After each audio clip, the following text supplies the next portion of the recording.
Nós vamos ler a palavra de Deus. E eu quero convidar você para abrir o texto bíblico em Amós capítulo 8, versículos de 1 a 14. Amós 8, de 1 a 14. O Senhor Deus me fez ver isto. Eis aqui um cesto de frutos de verão. E perguntou: que vês, Amós? E eu respondi: um cesto de frutos de verão. Então o Senhor me disse: chegou o fim para o meu povo de Israel, e jamais passarei por ele. Mas os cânticos do templo naquele dia serão uivos, diz o Senhor Deus. Multiplicar-se-ão os cadáveres, em todos os lugares serão lançados fora. Silêncio. Ouvi isto, vós que tendes gana contra o necessitado, e destruís os miseráveis da terra, dizendo: quando passará a festa da lua nova, para vendermos os cereais? E o sábado, para abrirmos os celeiros de trigo, diminuindo o efa e aumentando o ciclo, e procedendo dolosamente com balanças enganosas, para comprarmos os pobres por dinheiro e os necessitados por um par de sandálias, e vendermos o refúgio do trigo? Jurou o Senhor pela glória de Jacó: eu não me esquecerei de todas as suas obras para sempre. Por causa disto, não estremecerá a terra, e não se enlutará todo aquele que habita nela. Certamente levantar-se-á toda como o Nilo, será agitada e abaixará como o rio do Egito. Sucederá naquele dia, diz o Senhor Deus: farei que o sol se ponha ao meio-dia, e entenebrecerei a terra em dia claro. Converterei as vossas festas em luto, e todos os vossos cânticos em lamentações. Porei pano de saco sobre todos os lombos e calva sobre toda a cabeça. E farei que isso seja como luto por filho único, luto cujo fim será como dia de amarguras.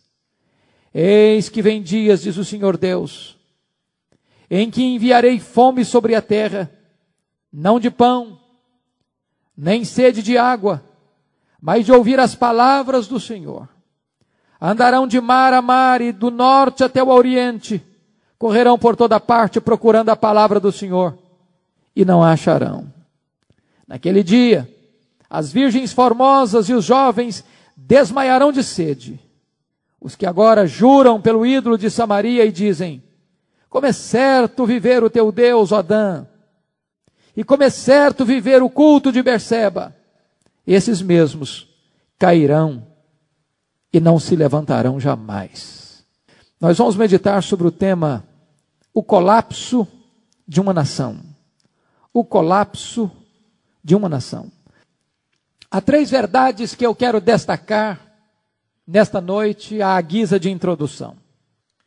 A primeira verdade é que quando a religião se une ao Estado, ela perde a capacidade de transmitir a palavra de Deus.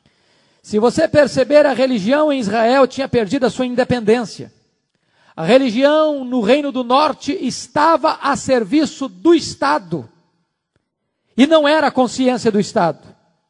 Nem tinha voz profética no Estado e nem para o Estado. Porque estava mancomunada com ele e subserviente a ele. Vocês lembram que o rei Jeroboão I transformou a religião num instrumento da política, e todos os demais reis que o sucederam seguiram o caminho de Jeroboão, ou seja, o caminho ou o pecado de transformar a religião para fins políticos. Segunda verdade, quando o Estado busca o seu fortalecimento em detrimento da justiça social, ele cava o seu próprio abismo. O que estava acontecendo em Samaria é que a classe rica estava endinheirada, vivendo na opulência, na mais arrogante e soberba cidade da época, a cidade de Samaria, pelo menos naqueles arredores. A classe rica ficando cada vez mais rica, vivendo em palácios, em castelos, dormindo em camas de marfim, refestelando-se em seus banquetes regados a vinho e a óleos caros, ouvindo músicas. Mas tudo isso em detrimento dos pobres que eram saqueados, que eram espoliados e que eram roubados. E quando o Estado perdeu o temor de Deus, pelos caminhos escorregadios e tortuosos da opressão social, esse Estado estava cavando o seu próprio abismo, porque estava com isso provocando a ira de Deus. Terceira verdade à guisa de introdução. Quando os ricos granjeiam suas riquezas desonestamente, e tanto o Estado como a religião se cala, a nação está à beira do juízo divino. Notem vocês que tanto o Estado quanto a religião precisam erguer a sua voz contra a injustiça. Quando nós lemos Romanos 13, diz a Bíblia lá que toda autoridade é instituída por Deus para duas coisas. Primeiro, para promover o bem. Segundo, para coibir o mal. De tal maneira que quando o Estado não denuncia a opressão, ou quando o Estado é o próprio braço da opressão, ele perde a sua finalidade.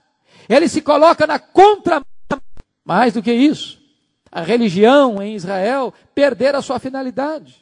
Porque o sacerdote Amazias, capelão do templo do rei, perdera a capacidade de denunciar o pecado, porque na verdade ele era um empregado do Estado, ele não estava a serviço do rei dos reis, ele estava a serviço de um rei humano.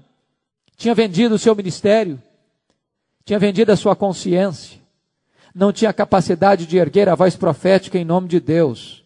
E por essa razão, tanto o Estado quanto a religião eram agentes da injustiça e estavam debaixo do juízo divino. Pois bem, com essa introdução, eu chamo a sua atenção para o primeiro ponto da nossa mensagem. E o primeiro ponto da nossa mensagem vai falar sobre uma nação madura para o juízo. Olha comigo, por favor, os versos 1 a 3. Você se lembra que dos versículos 1 a 6, dos capítulos 1 a 6, o profeta está trazendo mensagens de Deus para a nação. Mas dos capítulos 7 a 9, Deus vai falar com o seu profeta através de visões, de símbolos. Nas duas primeiras visões do terremoto, ou melhor, dos gafanhotos e do fogo, o profeta intercedeu, o profeta orou, e Deus suspendeu o castigo. A terceira visão, que está aí no capítulo 7, versículo 7, a visão do prumo, não há mais intercessão, não há mais oração. E a palavra de Deus é contundente no verso 8, e jamais passarei por ele.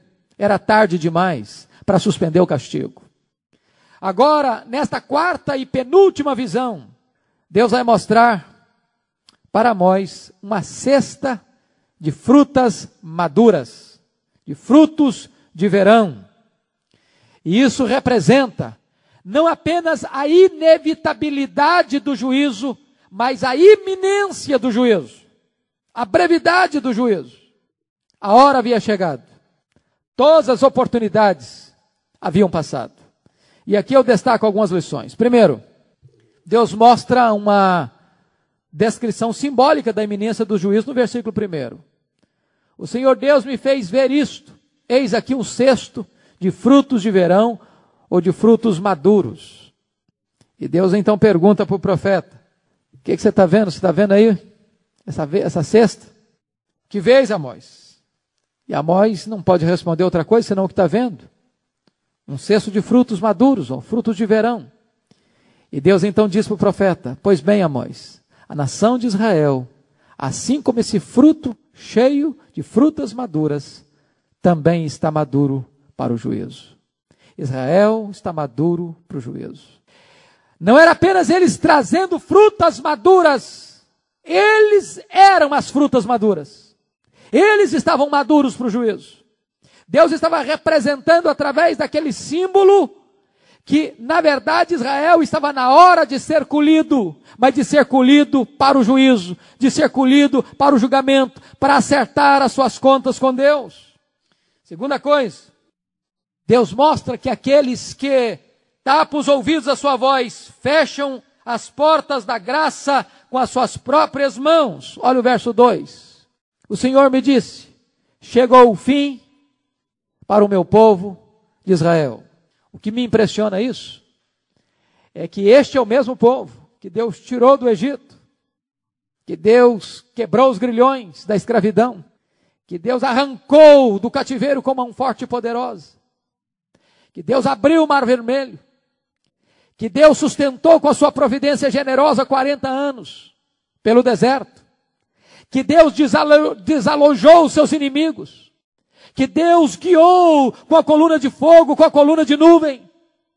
Este é o mesmo povo que recebeu a lei de Deus para guiá-los pelos caminhos da verdade. Este foi o mesmo povo a quem Deus enviou profetas, a quem Deus suscitou do seu meio filhos que profetizavam e filhos que eram nazireus. Mas a todas estas vozes de Deus e instrumentos da providência de Deus, este povo rejeitou, este povo rechaçou, este povo não quis ouvir. Até que chegou o dia que Deus disse: basta, chega. Não tem mais palavra, não tem mais chance, não tem mais oportunidade. O dia do acerto, o dia do juízo chegou. A verdade, esse próprio povo fechou com a sua própria mão a porta da oportunidade, a porta da graça. Notem vocês, que a catástrofe é tão grande, que o texto diz no verso 3, que os cânticos são transformados em uivos, em lamentos. A terra sólida estremece e se agita. O sol escurece ao meio-dia.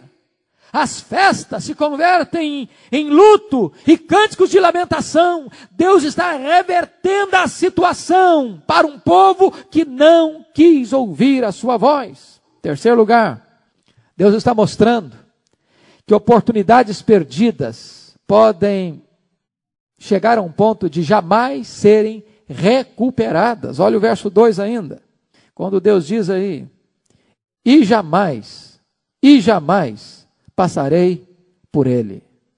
Esse jamais passar por ele tem um significado. É o mesmo de Provérbios 29:1. Aquele que muitas vezes é repreendido e endurece a sua cerviz, será quebrado repentinamente, sem que haja cura.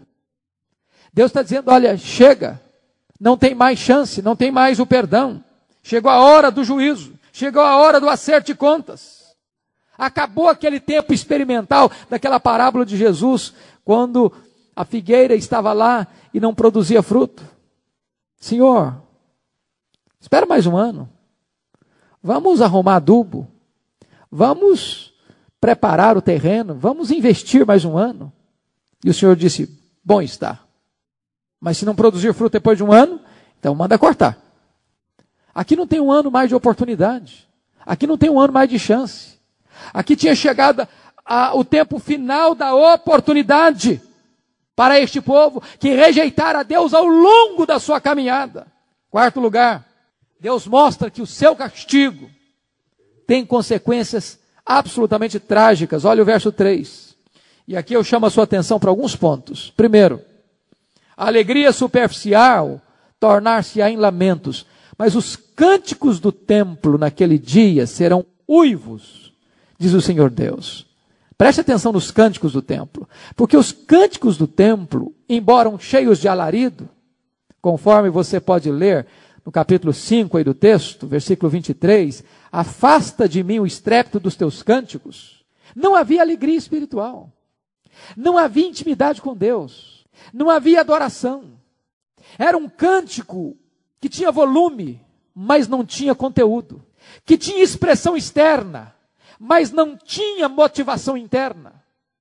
Era um cântico talvez bonito aos ouvidos dos homens, mas não agradável aos ouvidos de Deus.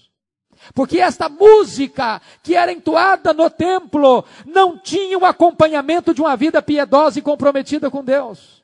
E agora Deus diz que esta alegria superficial haverá de ser arrancada e vai ser transformada em uivos e em lamentos. Segundo lugar, olha aí comigo, por favor. Pretensa segurança transformar-se-á em tragédia generalizada. Versículo 3. Você pode perceber isso. O texto diz: multiplicar-se-ão os cadáveres em todos os lugares serão lançados fora. O que é importante entender é o contexto, porque Samaria era uma cidade soberba, altiva, rica, opulenta, cercada fortemente, no tempo mais importante do seu progresso econômico, político e militar, no governo de Jeroboão II. E certamente os homens endinheirados de Samaria, nos seus castelos, pensavam: nós jamais seremos desinstalados daqui, jamais a crise nos atingirá, jamais a pobreza nos alcançará, jamais a espada do inimigo nos afetará. É a tolice do homem que pensa que o seu status social lhe dará garantia, que o seu dinheiro lhe dará segurança, que a sua saúde lhe garantirá tempos de serenidade e segurança. E Deus está dizendo que essa segurança pretensa vai se transformar em chacina, em derrocada, em matança. E a matança será tão grande que eles não terão tempo de sepultar os seus mortos. Foi o que aconteceu com a invasão em 722, quando a Síria invadiu Samaria, passou o fio da espada, massacrou, torturou, matou, derramou sangue. E as pessoas que fugiram para escapar, não tinham nem a condição de vir para sepultar os seus próprios mortos. Terceiro lugar, a vã confiança no braço da carne, converter-se-á em desespero, sem nenhum consolo. Olha o verso 3, a última palavra que aparece: silêncio. Amazias tinha dito para o rei Jeroboão II: Israel não pode suportar as palavras desse profeta. Tentaram calar o profeta, tentaram expulsar o profeta. Mas quem pode impedir o braço de Deus de agir? Quem pode afastar o juízo de Deus quando Deus resolve julgar? Domingo à noite nós falamos sobre isso, tratando de Sansão, de Saul. Quando Saul promete a pitonisa de Endor, e ele jurava que mal nenhum aconteceria a ela, como se tivesse no poder dele reter o juízo contra o pecado. Amazias tentou fazer isso, pensando que expulsando Amós de Betel, livraria Samaria, Betel, Berseba e Dan do juízo divino. Mas Deus disse: silêncio. Não adianta falar, não adianta se defender. A situação é de caos absoluto, não há livramento, nem qualquer palavra de consolo. Segundo ponto que eu quero focar é uma nação corrompida em seus valores morais. O colapso de uma nação passa por uma nação corrompida em seus valores morais. E aí você vai ver comigo os versos 4 a 6. E isso é tremendo, porque o pecado é o opróbrio das nações, e Israel caiu por causa dos seus pecados. Oséias 14:1, que é contemporâneo de Amós, diz: volta, ó Israel, para o Senhor teu Deus, porque pelos teus pecados estás caído. Irmãos, estude a história dos impérios e das nações, e vocês verão um fato tremendo. Nenhum império na história da humanidade caiu sem que primeiro tivesse tropeçado nas suas próprias pernas, sem que primeiro tivesse sido apanhado pelas próprias cordas do seu pecado. Na verdade, nenhuma nação cai, senão quando ela já está podre por dentro. O que derruba uma nação não é o poder político externo, é o pecado interno. Nenhum povo é forte se esse povo está mancomunado ou conluiado ou imiscuído com práticas de pecado. Se você perceber, quando Deus deu a lei moral por meio de Moisés, ele deu 2 tábuas da lei. A primeira tábua era a relação do homem com Deus, a segunda tábua a relação do homem com o homem. Pois Israel quebrara as 2 tábuas, Israel falhou em amar a Deus e Israel falhou em amar o próximo. Eles zombavam de Deus e eles oprimiam o próximo. E nós vamos ver que pecados foram esses. Em primeiro lugar, a opressão ao pobre, amar mais a injustiça do que a misericórdia. Olha o versículo 4. Ouvi isto, vós que tendes gana contra o necessitado e destruís os miseráveis da terra. O que é que aconteceu? A cobiça insaciável levou a classe rica de Israel a praticar crimes horrendos debaixo das barbas do rei, com a ajuda de juízes iníquos e injustos, sem nenhuma condenação dos sacerdotes. Notem vocês que o poder político, que o poder judiciário e que o poder religioso estavam conluiados no mesmo projeto. O projeto de exploração, de opressão aos pobres e necessitados de Israel. Eles tinham gana contra o necessitado. E a Bíblia diz que a religião daquele que oprime o pobre é vã. Porque Tiago diz, a religião sem o exercício da misericórdia é vã. A fé sem as obras é vã. Segundo lugar, qual o pecado que eles cometeram? O desprezo pelo culto divino. Amar mais o lucro do que a Deus. Olha o versículo 5. Olha o versículo 5. Dizendo, quando passará a festa da lua nova para vendermos os cereais, e o sábado para abrirmos os celeiros de trigo, diminuindo o efa, aumentando o ciclo, procedendo dolosamente com balanças enganosas. Notem vocês que eles observam o calendário religioso, eles não vendem no sábado, eles não comerciam na lua nova, mas eles não têm deleite no sábado, eles não têm prazer na lua nova. Eles estão impacientes com os feriados religiosos. Eles vão para a igreja, eles frequentam os cultos, eles celebram suas músicas, mas o coração deles não está lá no templo, o coração deles não está em Deus, o coração deles não saiu do escritório, o coração deles não saiu do dinheiro, o Deus deles é o dinheiro. Eles estão desesperados para que esse feriado acabe logo, para que eles explorem ainda mais os pobres. Tomara que acabe logo o sábado, para a gente vender o nosso trigo por um peso menor, por um preço maior, e vender até o refúgio do trigo, aquilo que é misturado com terra, que não pode ser consumido por seres humanos. Irmãos, essa questão é passível de existir ainda hoje. É preciso a gente questionar diante de Deus com que motivação a gente vem à casa de Deus. O que é que está no nosso coração quando nós entramos na casa de Deus? O que é que passa pela nossa cabeça quando nós estamos aqui dentro deste lugar? Porque às vezes a gente está aqui fisicamente, mas a mente não está aqui, o coração não está aqui, o sentimento não está aqui, o desejo não está aqui, o prazer não está aqui.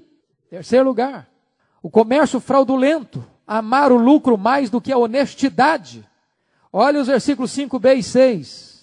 Diminuindo o efa, aumentando o ciclo, procedendo dolosamente com balanças enganosas para comprarmos os pobres por dinheiro. O que está acontecendo, irmãos? O princípio é muito claro. Quando você tem uma teologia errada, você vai ter uma ética errada. É por isso que a gente tem que dar tanto valor à teologia, à doutrina. Porque Israel transigiu com a verdade, agora não tem nenhuma dificuldade de transigir com a ética. Porque o que regulamenta a ética é a doutrina, é a teologia. Se o meu conceito estiver errado, a minha prática vai ser errada. Se a teoria estiver errada, obviamente que a praticidade vai estar equivocada.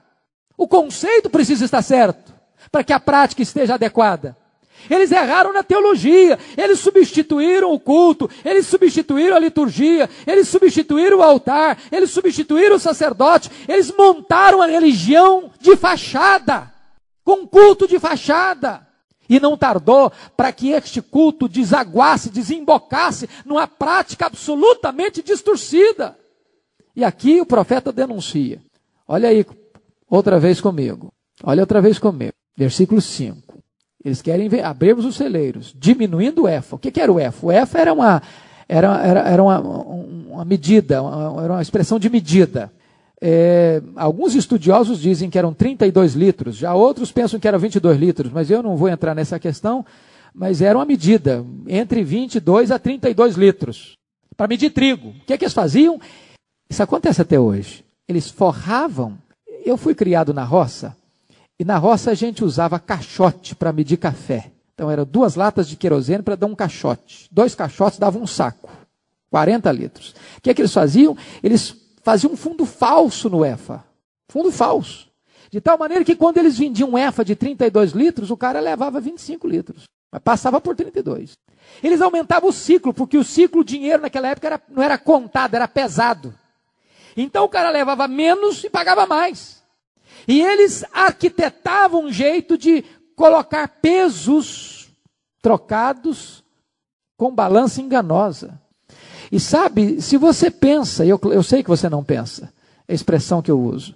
Se a gente pensa que essas coisas do comércio não tem nada a ver com vida espiritual, que Deus não se importa com essas coisas, que comércio é comércio, que vida financeira é vida financeira, que não tem nada a ver com a vida espiritual, estamos equivocados. Deus é o Deus da justiça e da verdade. Deus não aceita que um filho seu pratique desonestidade. A honestidade precisa ser uma expressão da nossa reverência a Deus. O que você faz nos seus negócios reflete como é que você encara Deus. A maneira como você paga as suas contas reflete como você encara Deus. A maneira como você vende, como você compra, como você negocia, encara a sua espiritualidade, define a sua espiritualidade. É isso que Amós está denunciando aqui. E você vai ler lá na lei que Deus abominava a balança enganosa. Deus não aceitava a balança enganosa, isso provocava a ira de Deus. Quarto lugar, tratar as pessoas como coisas, amar mais a si do que o próximo. Olha o versículo 6. Para comprarmos os pobres por dinheiro e os necessitados por um par de sandálias e vendermos o refúgio do trigo. Note vocês que eles lidam com o próximo como uma coisa, como um saco de trigo, de cereal. Eles não tratam gente como gente, mas gente como coisa. É a coisificação do ser humano. Esse é um estágio de perversão tal que a pessoa humana perdeu a sensibilidade humana. Não estás falando aqui nem mais de vida cristã, de vida espiritual, de relacionamento com Deus. A pessoa perdeu a humanidade. Notem vocês que Amós abre o seu oráculo, abre a sua palavra profética, trazendo uma palavra de Deus de juízo contra as nações vizinhas de Israel, denunciando o pecado delas. E algumas dessas nações haviam cometido o grave pecado de vender os seus escravos, que eram estrangeiros, raptados nas suas guerras e vendiam-os nos mercados de escravos como mercadoria. Agora Deus está denunciando Israel. Vocês estão fazendo pior do que os pagãos. Os pagãos, pelo menos, vendiam os seus inimigos como escravos. Vocês estão vendendo os seus próprios irmãos. Vocês estão oprimindo aqueles que são sangue de vocês. Terceiro lugar. Terceira lição. Uma nação sob condenação do próprio Deus. Olha os versículos 7 a 10. E se você perceber, a partir agora, o profeta Amós vai usar aqui 4 figuras do juízo de Deus. Vai usar o terremoto, vai usar as trevas, vai usar o funeral e vai usar a fome. E eu quero pontuar alguns aspectos aqui. Primeiro, juramento selado anunciando o fim do perdão. Olha o versículo 7. Jurou o Senhor pela glória de Jacó: eu não me esquecerei de todas as suas obras para sempre. Deus havia jurado já por sua santidade, no capítulo 4, verso 2. Deus já havia jurado por si mesmo, no capítulo 6, versículo 8. Agora Deus jura pela glória de Jacó. Alguns entendem que Deus está jurando por si mesmo. Outros entendem que jurar para a glória de Jacó seria uma expressão de zombaria, para levar este povo a perceber que Deus estava sendo irônico com eles. O certo é que Deus jura: olha, eu não vou passar por cima destes desmandos, dessas opressões, desses crimes que vocês estão cometendo. E esses crimes não ficarão impunes. Você vai olhar no versículo 8, a hediondez deste castigo, porque o profeta aí compara este castigo com um terremoto e com a inundação. Por causa disto, não estremecerá a terra. O que está acontecendo? Quando o exército assírio vier, isso vai fazer trepidar a terra, isso vai ser como que um abalo sísmico, isso vai ser como uma cavalgada que vai estremecer a terra. E ele diz que esta invasão tem o mesmo efeito de uma inundação. E não enlutará todo aquele que habita nela, certamente levantar-se-á toda como o Nilo, e será agitada e abaixará como o rio do Egito. E a ideia que ele está entendendo aqui é de uma tempestade, que vem ajuntando afluentes, que vem descendo em enxurradas em costas abaixo, que vem arrastando tudo e trazendo uma terrível inundação, grandes desastres, nessa invasão total e completa dos exércitos assírios. Mas ainda, o profeta vai falar da rapidez com que este castigo virá. Olha o verso 9. Sucederá que naquele dia, diz o Senhor, farei que o sol se ponha ao meio-dia e entenebrecerei a terra em dia claro. Lembram que eles esperavam o dia do Senhor? Aguardavam o dia do Senhor? E Deus diz para eles no capítulo 5, versículo 18 a 20, o dia do Senhor não será dia de luz, não, será dia de trevas. Vocês estão pensando que Deus está do lado de vocês, quando vocês estão contra Ele. Vocês estão pensando que Deus sempre está do lado de vocês, mesmo vocês vivendo em pecado, pois quando o dia do Senhor vier, esse dia será de trevas. E Deus diz que esse juízo vai ser tão repentino, que o sol vai se pôr ao meio-dia. Obviamente isso é uma figura de linguagem, para dizer que este juízo virá repentinamente, apressadamente. E olha comigo o verso 10. As consequências inevitáveis desse castigo divino. Amós vai nos destacar algumas coisas. Primeiro, Deus é o agente de todo o castigo que vem sobre o povo. Olha o verso 10. Converterei, olha os verbos. Porei, farei. Note aí. Todos os verbos focam, destacam e enfatizam que a ação do julgamento não é do Império Assírio, não é do braço da carne, não acontece por fatalidade nem por casualidade, é o próprio Deus que é o agente da ação. Segundo, você nota aí que Deus põe a vida do seu povo de cabeça para baixo. Deus diz assim: converterei as vossas festas em luto, e todos os vossos cânticos em lamentações. É uma situação complexa. Se você parar para perceber, e valeria a pena uma hora você ler o livreto de Jonathan Edwards, Pecadores nas Mãos de um Deus Irado. Olha para a mídia, olha para a televisão, percorra as ruas da sua cidade, passe lá na minha rua, João da Cruz, de quinta à noite a sábado à noite, de 11 da noite a 1 hora da manhã. Você vai ver as pessoas bêbadas, festejando, celebrando. Parece que a vida está tranquila, sem nenhum perigo, sem nenhuma ameaça. Parece que Deus não existe. Parece que elas não vão ter que prestar contas. Olha para os ricos endinheirados, que confiam na sua riqueza, que acham que podem tudo, que conseguem comprar tudo com dinheiro. A Bíblia diz que a ruína dessas pessoas virá repentinamente, como se o sol se pôsse ao meio-dia. E nesse tempo, as suas festas, suas alegrias, vão se converter em luto, em uivos, em lamentos. Terceiro lugar, Deus humilha ao pó os que se exaltavam. Preste atenção aí no verso 10 ainda. Quando ele diz assim: porei pano de saco sobre todos os lombos e calva sobre toda a cabeça.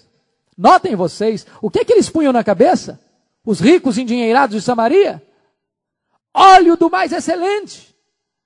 Se fosse hoje, você diria perfume francês. Em banquetes. A riqueza deles era tão ostensiva que eles importavam material caro de marfim para fazer suas camas. Construíam palácios e mais palácios. Entesouravam em seus castelos o que roubavam do pobre. Faziam festas, inventavam instrumentos músicos e se refestelavam e deitavam nas suas camas e pediam que tocasse coisas agradáveis aos seus ouvidos. E Deus está dizendo que vai chegar um dia que Deus mesmo vai vesti-los de pano de saco e vai botar calva em suas cabeças, um símbolo de opróbrio, de humilhação. Quarto lugar, Deus traz sobre o povo um sofrimento indescritível. Olha o verso 10 ainda. E diz o texto: e farei que isso seja como luto por filho único. Meus irmãos, só quem é pai e quem é mãe que está aqui hoje, pode ter uma percepção do que seja a possibilidade de perder um filho ou uma filha. Os solteiros, com todo respeito, por mais que vocês imaginem o que possa ser isso, ainda não conseguem alcançar. Agora, pior do que imaginar é passar por isso. Domingo à noite, quando eu saí daqui, a nossa secretária, que trabalha conosco já há 18 anos, perdeu seu filho. Faleceu no domingo. E eu saí daqui do culto e fui lá para o Dório Silva, onde estava o seu corpo. E quando eu cheguei lá, tinha uma mulher muito desesperada. Seu filho único, de 20 anos, tinha acabado de ser assassinado. E essa mãe estava desesperada. Essa mãe gritava, dizendo: passa com o carro em cima da minha cabeça. Ela tinha batido a cabeça numa parede, tinha um ovo na sua testa. E ela não se acalmava. E eu fiquei imaginando como é que devia estar o coração desesperado daquela mulher. Perder um filho único. Pois o lamento de Samaria, o cerco de Samaria, a invasão de Samaria, pelos assírios, que eram cruéis, que eram sanguinários. Os assírios, quando invadiam a cidade, via de regra, aqueles que eles matavam, eles decepavam a cabeça e formavam montões de cabeça. Violentavam as mulheres, não respeitavam os velhos, não respeitavam as crianças.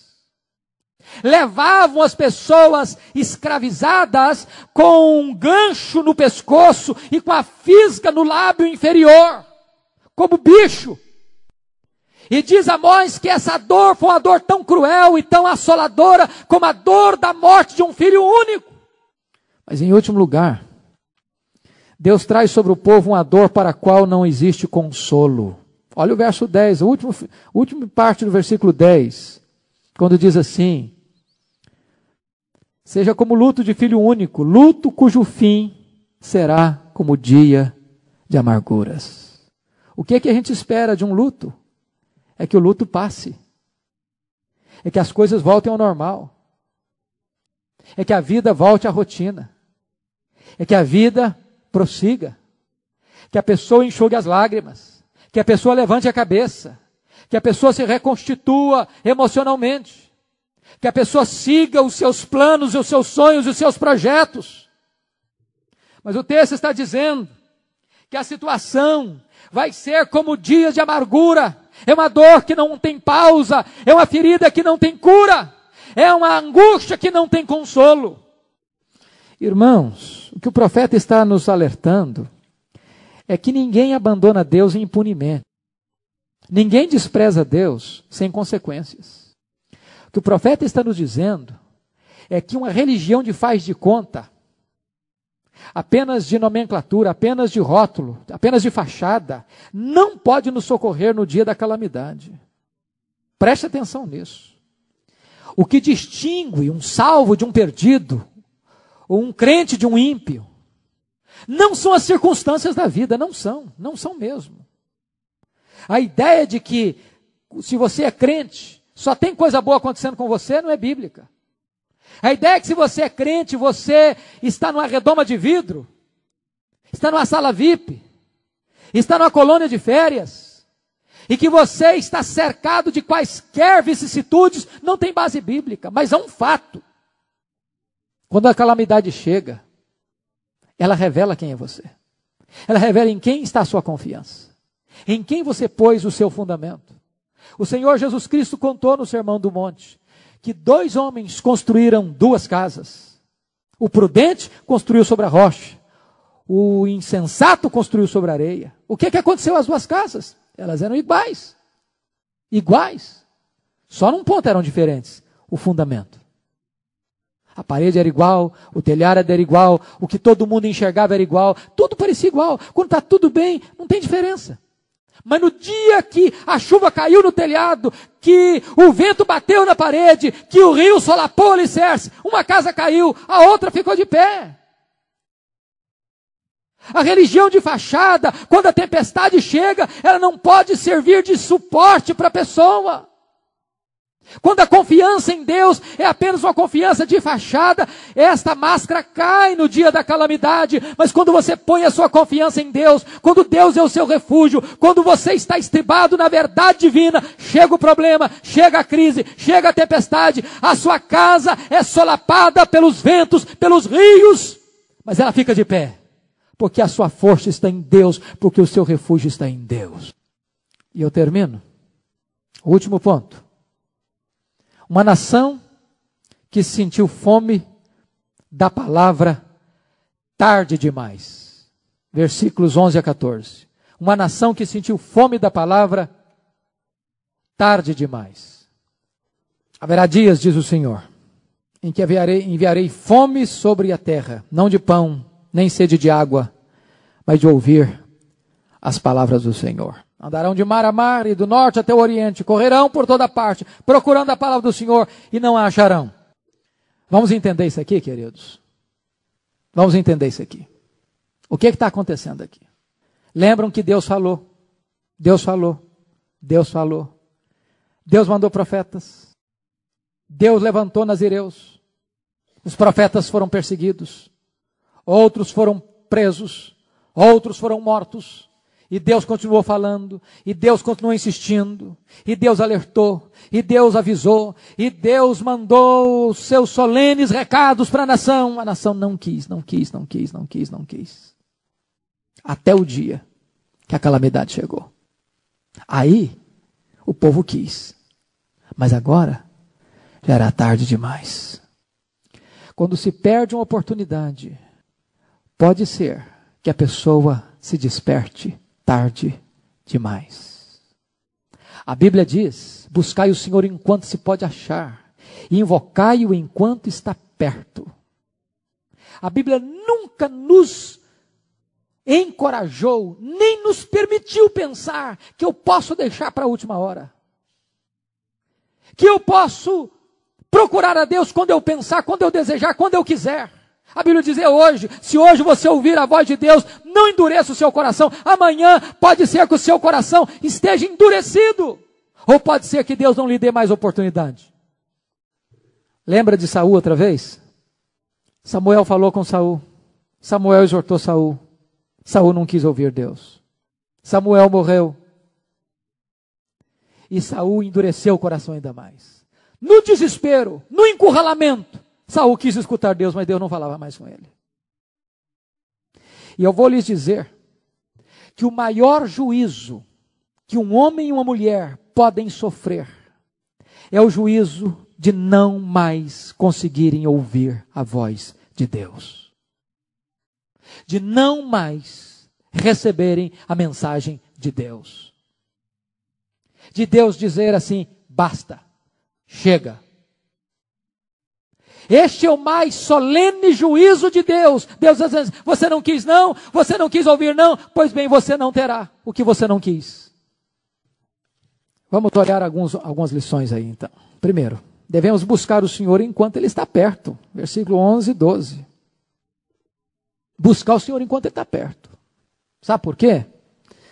Porque se eu não tiver na minha mente a perspectiva do futuro, eu corro o risco de não avaliar bem o presente. Algumas pessoas acham que na mensagem evangélica não deveria ter este aspecto do aviso solene do juízo. Isso é aterrorizar as pessoas, isso é assustar as pessoas. O evangelho não pode assustar as pessoas, isso fere a sensibilidade, isso assusta, isso espanta, isso não é popular, isso não é delicado. A Bíblia não pensa assim. A Bíblia não diz assim.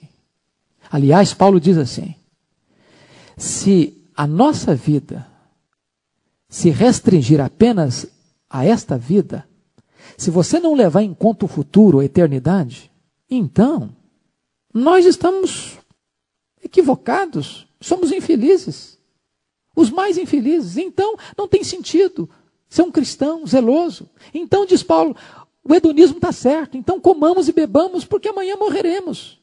Paulo está dizendo o seguinte: é importante sim você alertar sobre a eternidade, é importante sim você alertar as pessoas: olha, você vai ter um encontro com Deus, prepara-te para te encontrar com Deus, olha, você vai dar conta da sua vida sim, olha, você vai ter que comparecer diante do Supremo Juiz do céu e da terra sim.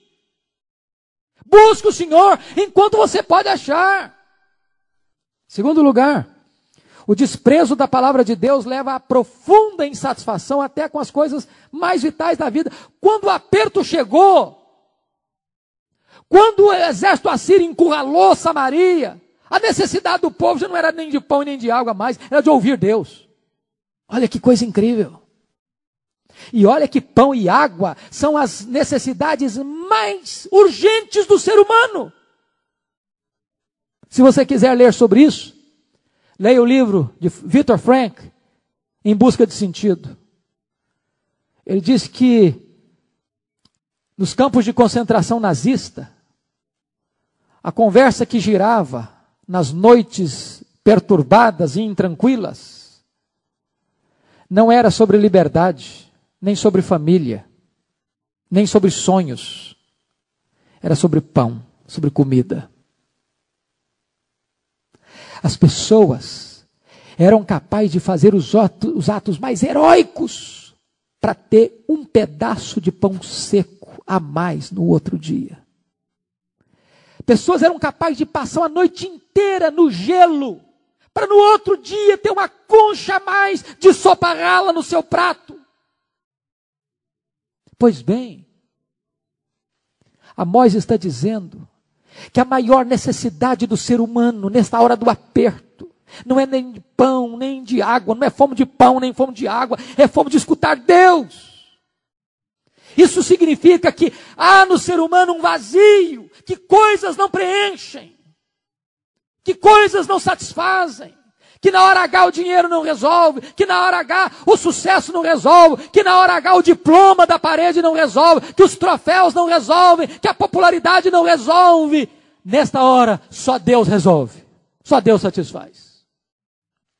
Terceiro lugar, o desprezo deliberado da verdade pode levar o homem a uma busca frustrada na hora do aperto.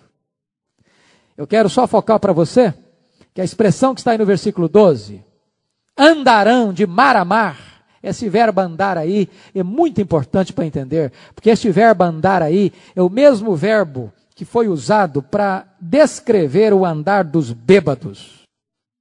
Ou essa palavra foi usada também para o balanço das árvores ao vento, Isaías 7,2. Ou dos lábios que tremem agitados, como 1 Samuel 1,13, quando Ana balbuciava, seus lábios tremiam. Esta é a palavra andar aí, é o andar do bêbado, é o andar cambaleante, é o andar vacilante, é o andar sem determinação, sem segurança, sem rumo. É a pessoa que está perdida, sem rumo, sem direção na vida. Sabe o que está acontecendo? Essas pessoas, na verdade, elas não estão buscando Deus. Preste atenção aqui. Na verdade, elas não estão buscando Deus. Elas estão buscando apenas livramento das consequências do seu pecado. Em tempos de calamidade, o arrependimento é muito comum. Mas é um arrependimento superficial, raso, sem consistência. Há um ponto importante aqui, curiosíssimo. Para onde eles estão indo? De mar a mar até o Oriente. Mas, curiosamente, não há menção aqui de que eles tivessem também procurado a palavra indo para o sul. Por que não? Por que a omissão da região sul? Porque no sul ficava Jerusalém, onde estava o templo do Senhor. Onde estavam os profetas do Senhor? Onde estava a palavra do Senhor? Sabe o que está acontecendo aqui? Eles preferem ser destruídos, engolindo o seu orgulho, do que se voltarem para Deus em arrependimento e ir onde estava a palavra de Deus. Foi aquela nação que se afastou desde Jeroboão I, que criou uma nova religião com um novo propósito, servir aos interesses da política, com uma nova liturgia, com um novo conteúdo, com um novo sacerdote, tudo de fachada. E eles estão dispostos a perecer, mas não se arrepender.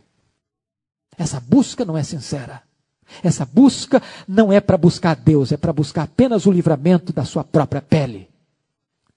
Em último lugar, para terminar, o desprezo da palavra de Deus e o envolvimento com a religião supersticiosa produzem uma situação deplorável.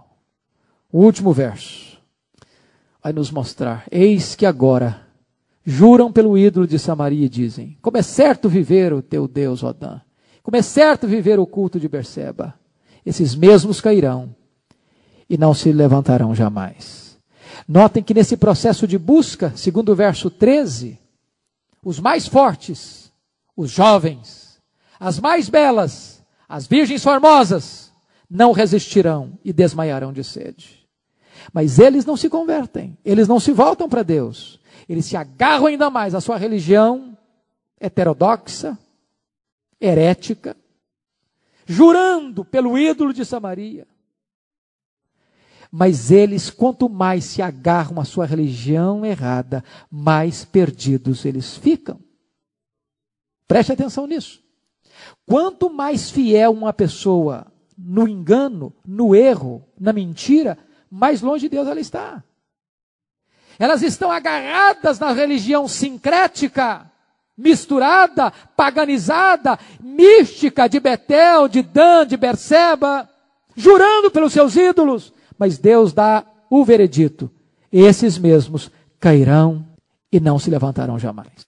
Deus está nos alertando aqui que a ideia de que toda religião é boa, de que todo o caminho leva a Deus, que o que importa é a pessoa ser sincera, de que no final das contas tudo vai dar certo, que Deus vai dar um jeitinho, não tem base bíblica.